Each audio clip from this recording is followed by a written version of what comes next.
नमस्कार, news blast में आप सभी का बहुत स्वागत है। मैं हूं आपके साथ दीपिका सिंह। चलिए शुरुआत करेंगे न्यूज ब्लास्ट खबरों की।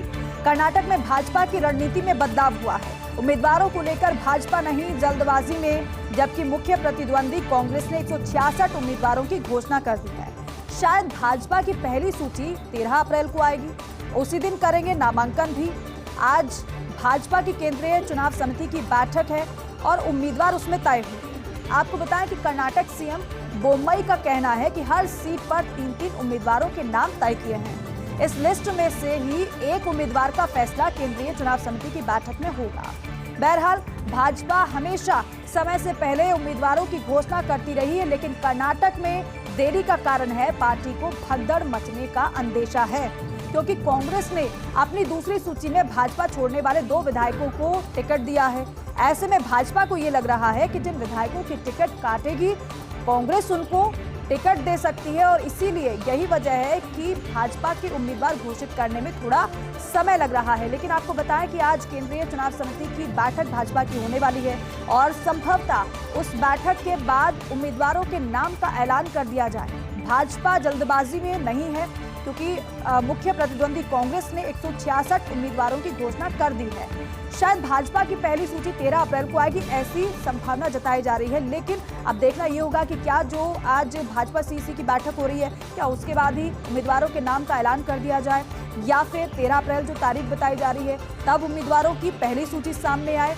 अब कर्नाटक सीएम बोम्मई ये कह रहे हैं इस पर कि हर सीट पर 3-3 उम्मीदवारों के नाम हमने तय किए हैं। इस लिस्ट में से ही एक उम्मीदवार का फैसला केंद्रीय चुनाव समिति की बैठक में होगा। बहरहाल भाजपा हमेशा समय से पहले उम्मीदवारों की घोषणा करती रही, लेकिन कर्नाटक में देरी का कारण पार्टी को भगदड़ मचने का अंदेशा बताया जा रहा है, क्योंकि कांग्रेस ने अपनी दूसरी सूची में भाजपा छोड़ने वाले 2 विधायकों को टिकट दिया है। ऐसे में भाजपा को ये लग रहा है कि जिन विधायकों की टिकट भाजपा काटेगी उनको कांग्रेस टिकट दे सकती है। चुनाव से पहले कर्नाटक में छिड़ा मिल्क वॉर। कर्नाटक में गुजरात की अमूल ब्रांड का दूध कारण बना है, क्योंकि कर्नाटक में स्वयं का दूध ब्रांड नंदिनी काफी लोकप्रिय है।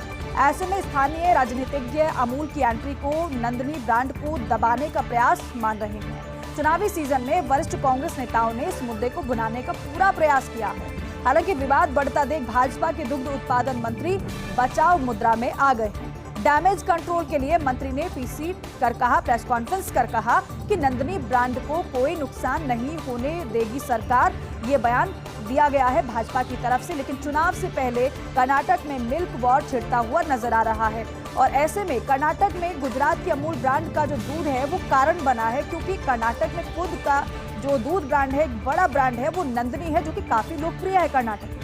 अब ऐसे में स्थानीय राजनीतिज्ञ अमूल की एंट्री को नंदिनी ब्रांड को दबाने का प्रयास मान रहे हैं। चुनावी सीजन है और चुनावी सीजन में वरिष्ठ कांग्रेस नेताओं ने इस मुद्दे को भुनाने का पूरा प्रयास किया है।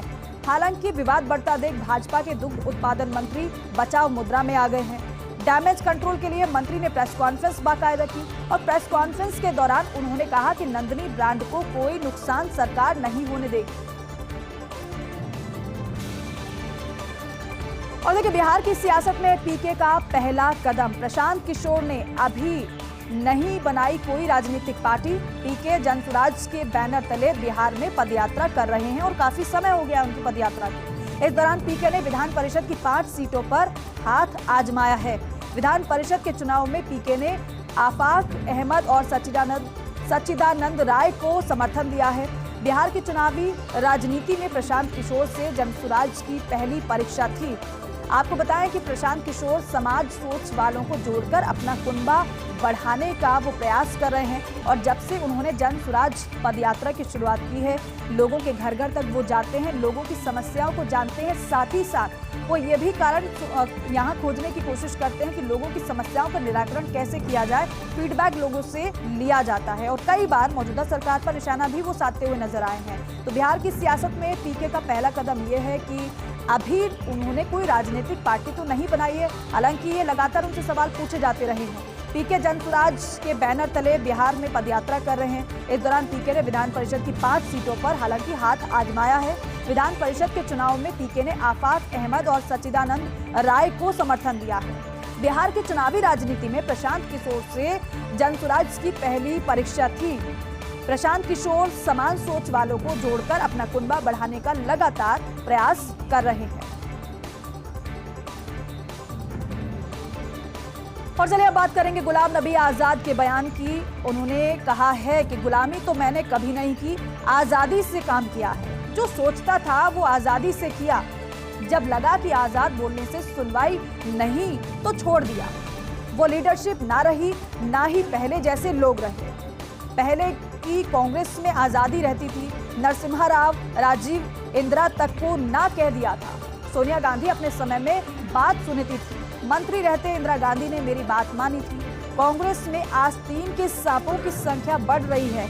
हालात ऐसे बने कि मुझे कांग्रेस छोड़नी पड़ी। कांग्रेस के पास कई जगहों पर देने के लिए कुछ नहीं है, आजादी खतरे में थी, इसलिए पार्टी छोड़नी पड़ी।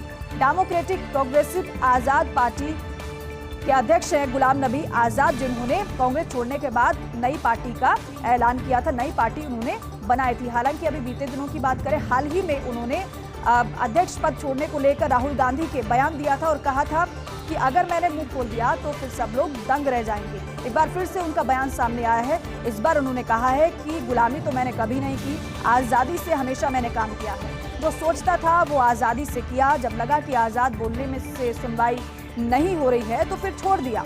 लीडरशिप वो अब नहीं रही है, ना ही पहले जैसे लोग रहे हैं। पहले की कांग्रेस में आज़ादी रहती थी, लेकिन अब ऐसा नहीं है। नाम भी उनकी तरफ से लिए गए कुछ। उन्होंने कहा कि नरसिम्हा राव, राजीव, इंदिरा तक को ना कह दिया था मैंने। सोनिया गांधी अपने समय में बात सुनती थी, मंत्री रहते इंदिरा गांधी ने मेरी बात मानी थी।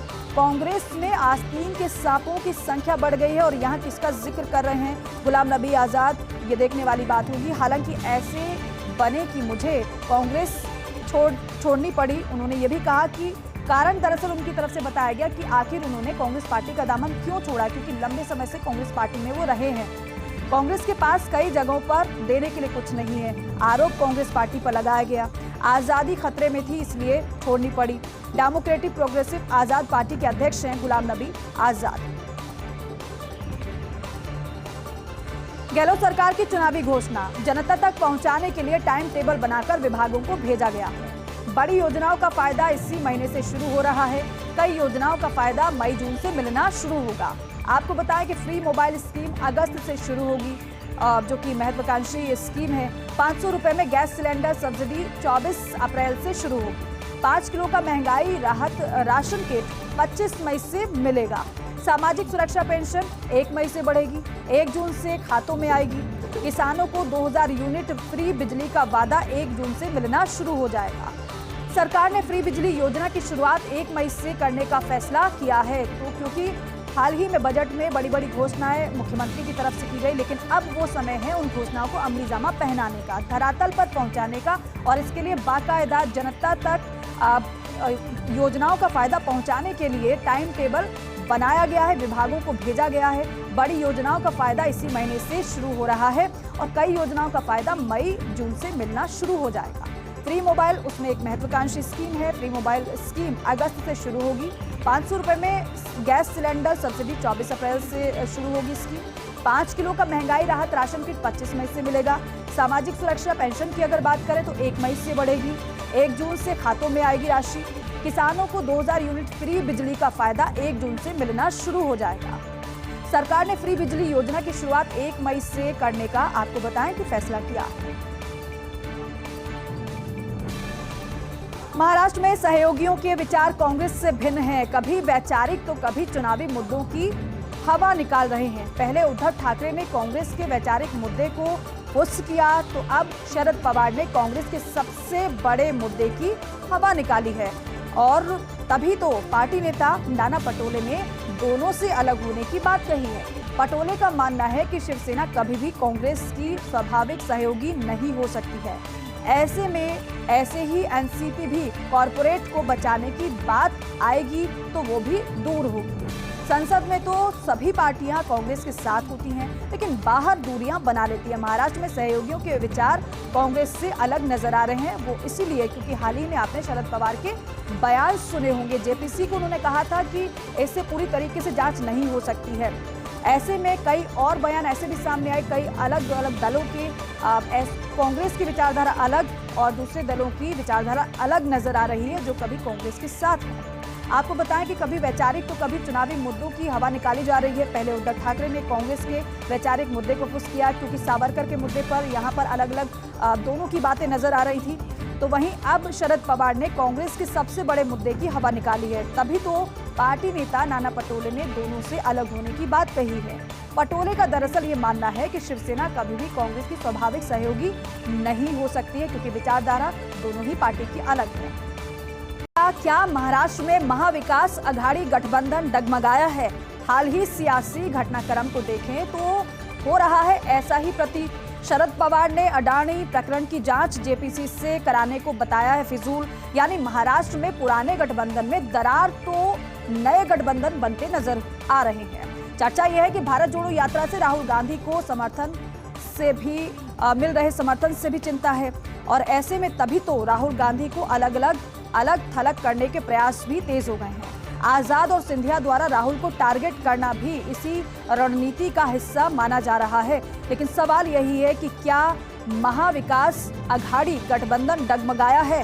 हालांकि भाजपा की तरफ से तो पहले ही ये कहा जाता रहा है कि ये महाविकास अघाड़ी गठबंधन बना तो लिया है, लेकिन ज्यादा दिन चलेगा नहीं।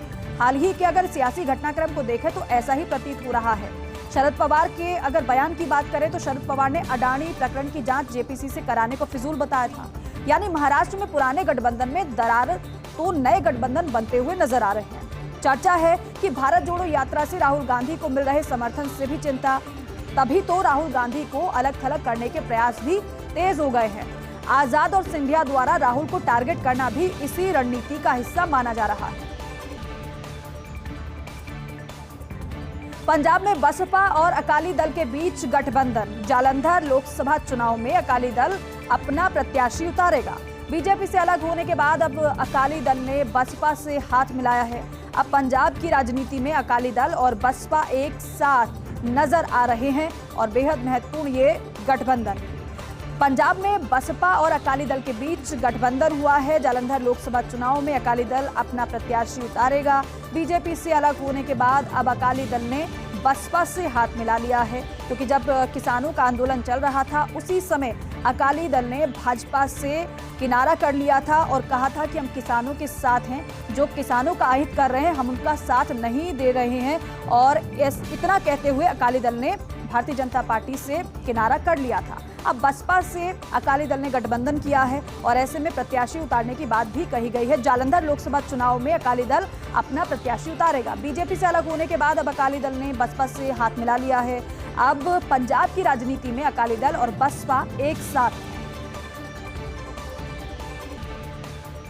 और देखिए, फीस मोटी पढ़ाई माटी।